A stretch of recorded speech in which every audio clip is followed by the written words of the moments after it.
Magandang gabi mga boss. Ayan. Ngayon, tinuluyan nating ibinaba yung makina ng Toyota Land Cruiser dahil marami siyang tagas. May tagas siya dito sa likod. Pati ito may mga tagas dyan guys. Ayan, oil seal niya. Oil seal ng kanyang BBT. Yung kabilaan yan. Paano yan tanggalin? Hindi mo yan basta-basta mahuhugot guys pag hindi mo tinanggal ang camshaft. Ayan. Papakita natin kung paano yan baklasin. Ito na yung Toyota Land Cruiser na may diferensya din ng transfer case. Ibinaba na rin natin yung transfer case para isahang trabaho tayo. Ayan guys, marami ang tagas niya. Kahit tanggalin mo yun dito, hindi mo ito mahuhugot guys. Ayan. Hindi mo siya matatanggal dyan. Ngayon, babaklasin natin guys ang intake camshaft. At isa pa, ito yung timing nya. Itong dalawa palaging nasa gilid yan. Ayan. Itong dalawa rin dito nasa gilid din yan. Tapos itong isang dot na yan, tig isa, nasa gitna. Tapos makikita nyo yung camshaft ng or piston or naka-firing ng number 1. Ayan siya. Okay. Ayan na siya guys. Ang bank to naman guys, ganito. Yan. Tig isang dot lang din yan. Ayan na, sa gitna. Tapos ang dalawang dot din nasa gilid. Ayan. Tapos, bago natin babaklasin yan guys, yung intake na yan, lalagyan natin dito ng pin or lalagyan natin ng tornilyo para hindi mawala ang direksyon ng balancer gear. Yan, dalawa yan guys. May isang malapad at may isang manipis. Kapag yan guys nagbago ng isang ngipin yata ang advance ito ang late. Kapag nagbago yan guys, papasok yan. Pero ang makina nyo ay tutunog dahil nawawala ito sa tamang setup. Yan. Kadalasan mga ganito guys ang dinadala sa atin. Nagpalit sila ng oil seal ng ganyan, tapos hindi nila ito na set up ng maayos. Yan. Itong balancer gear na ito, saka itong gear ng camshaft. Ipakita natin kung paano natin yung babaklasin guys. At paano natin lalagyan ng lock. Ayan. Ayan na siya.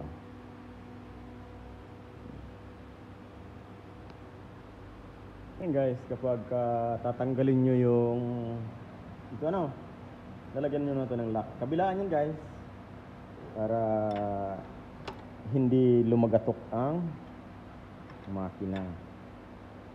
Ayan. Left in right yan.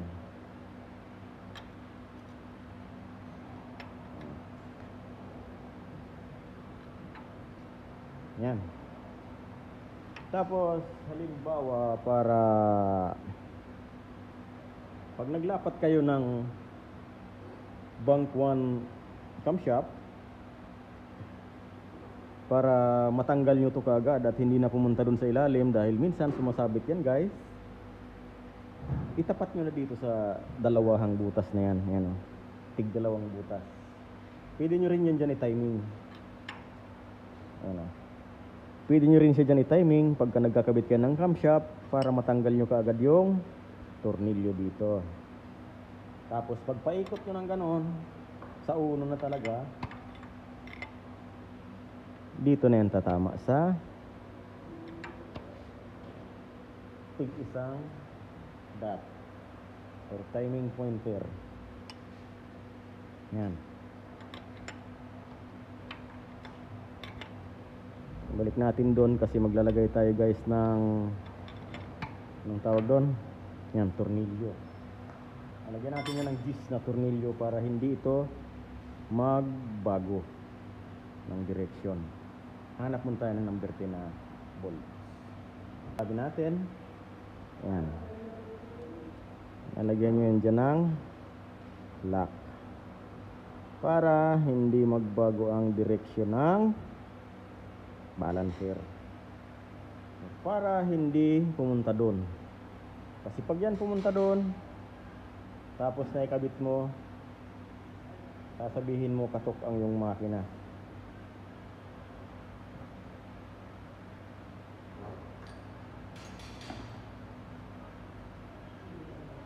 Ikitan muna natin ang counter para hindi magbago ang... Minsan kasi kapag hindi mo yan guys hinigpitan, pag pinasok mo rin yan ay matigas, kaya higpitan nyo siya para hindi siya matigas. Ayan. Kapag kinabit yan. Yung sa kabila, ganun din. Lalagyan din natin yan ng ganito para pag tanggal natin ito, dire-diretso.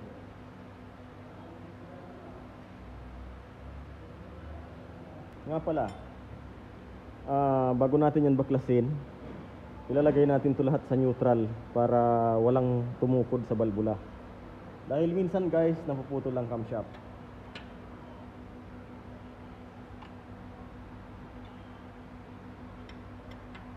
Yan, ganyan. Ganyang forma para hindi maputol ang camshaft.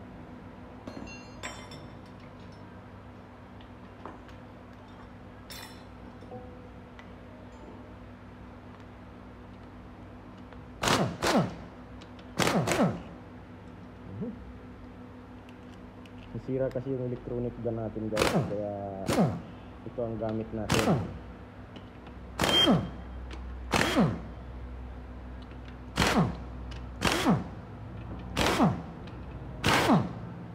Ayan.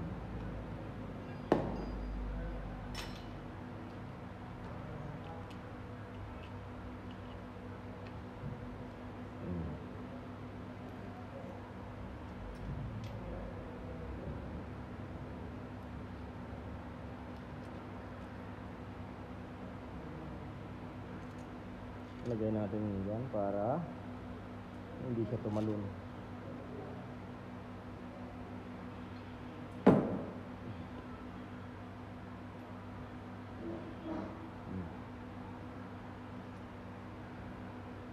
May mga pasunod-sunod nga pala yan ha.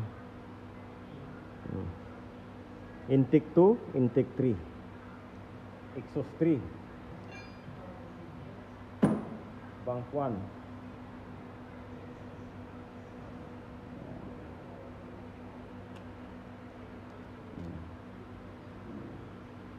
Intake 4, I5.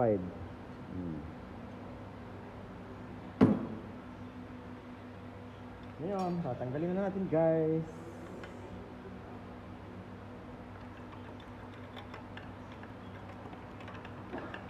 Ay, matigas pa rin. Ayan. Oh. Ito na yung camshaft.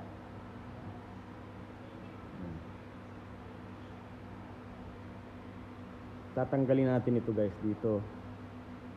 Tapos aalisin natin to ng buo para mapalitan natin ang oil seal na to. Ayan. Hindi mo kasi yan mapapalitan kapag ano, kapag hindi mo to tinanggal itong intake na to.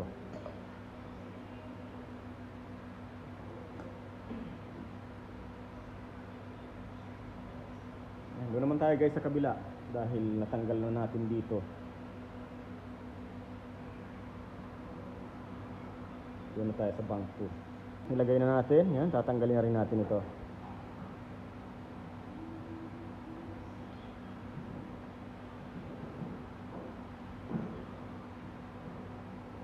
Ayan. Yung ating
tigas-tigas.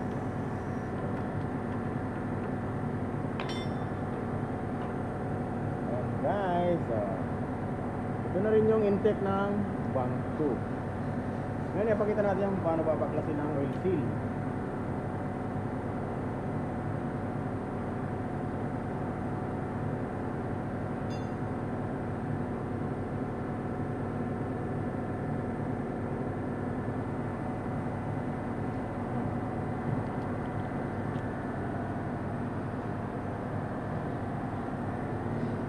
Kita niya hindi siya nagbago dahil nakapin kabilaan niya,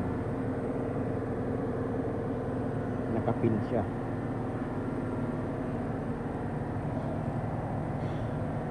Papalit tayo ng mga o-ring na ganyan dahil sobrang tigas na guys.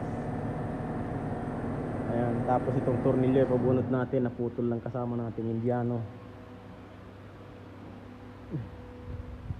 Ito yung camshaft.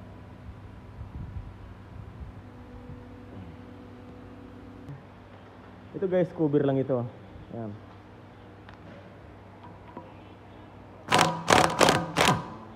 Cover lang yan guys. Ayan. May seal yan dyan or gasket. Ayan ah. Ha?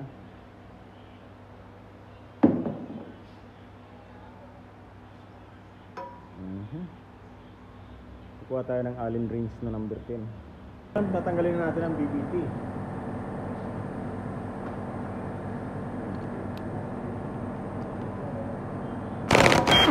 Ayan.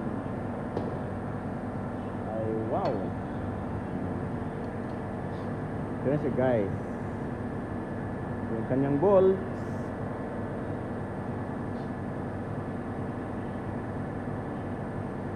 Ngayon, hugutin na natin ang BBT. Ayan guys, mayroon niyang ano dyan ha, guide.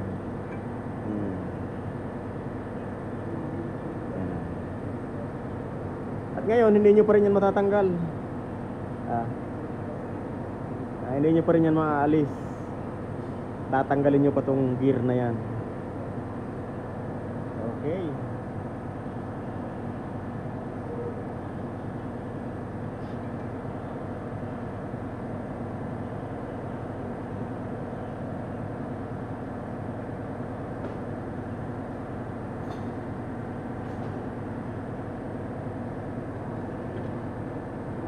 Ito na guys yung camshaft na tinatawag.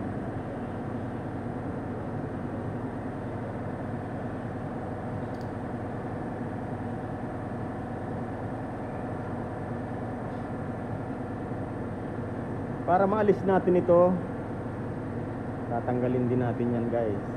So yan. Ito. 4 na Allen rings.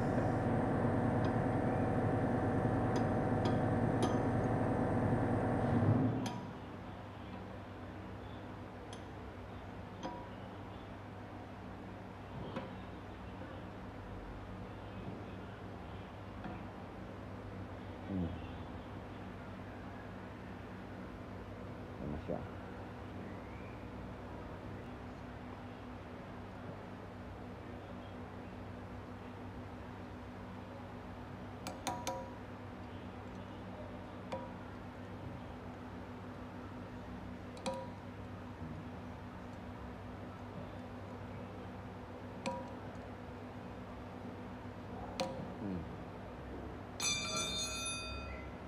Ayan.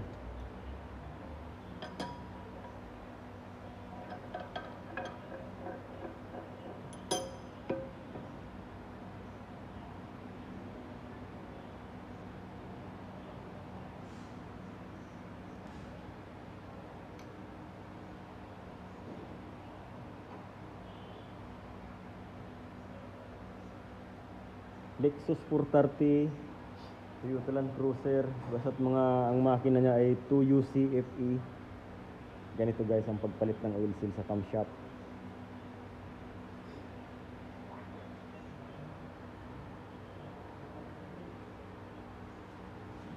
Kung hindi lang sana natin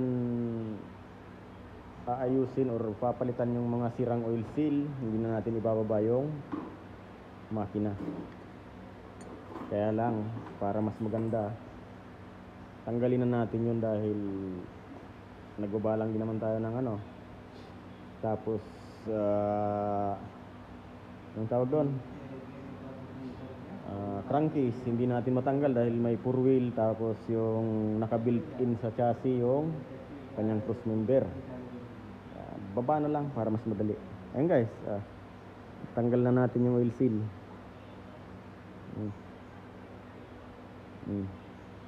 Basta mga 3UC EP, 2UC EP, 3UC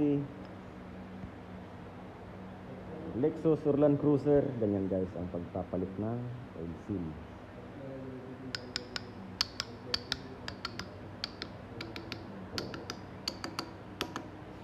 Balik natin ang tornilyo.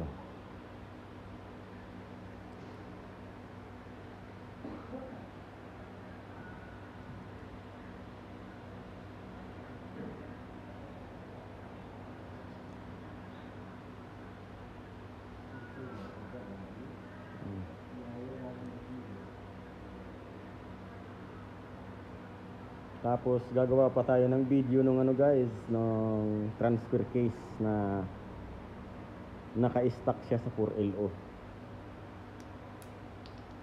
Gagawa natin ng video yun. Hindi may ka pa.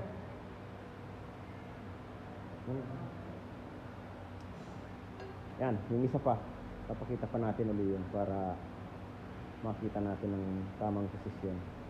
Yung isa, yung bangko, kakalasin na rin natin.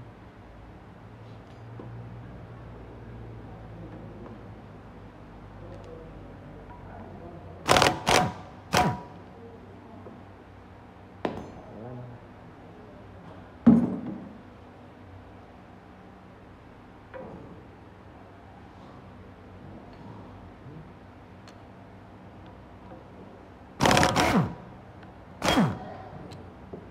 At siya nga pala, kapag ikakabit nyo na ito, itutorque nyo guys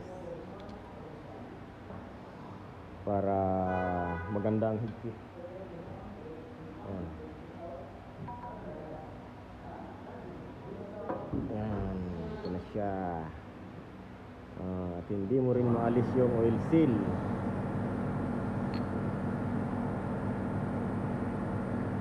Hindi mo rin matanggal ang seal. Kagaya nitong isa.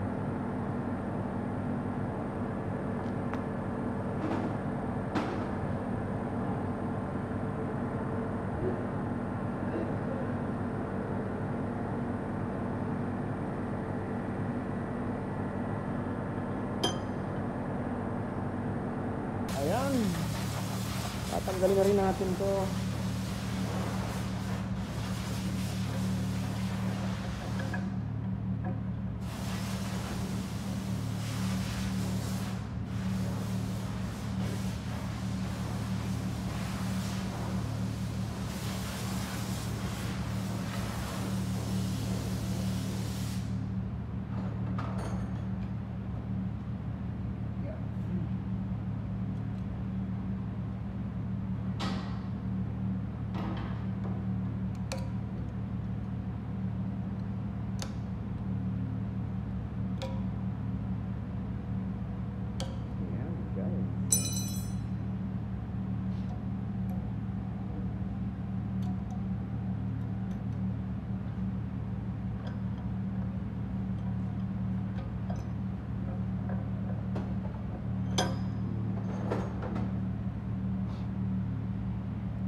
Ayan guys, so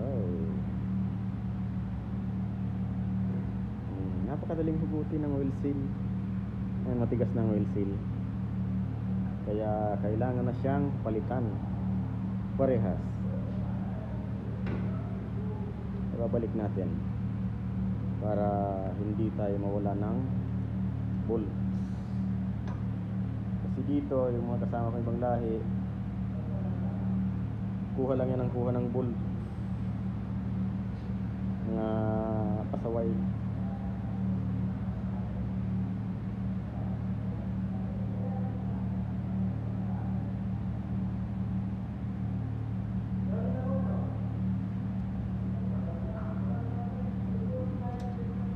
Yan, hugasan natin ang BBT na to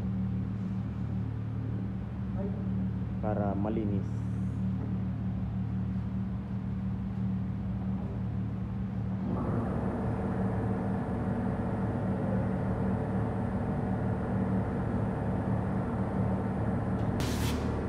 Inilagay natin para pag naglinis hindi mahuhulog yung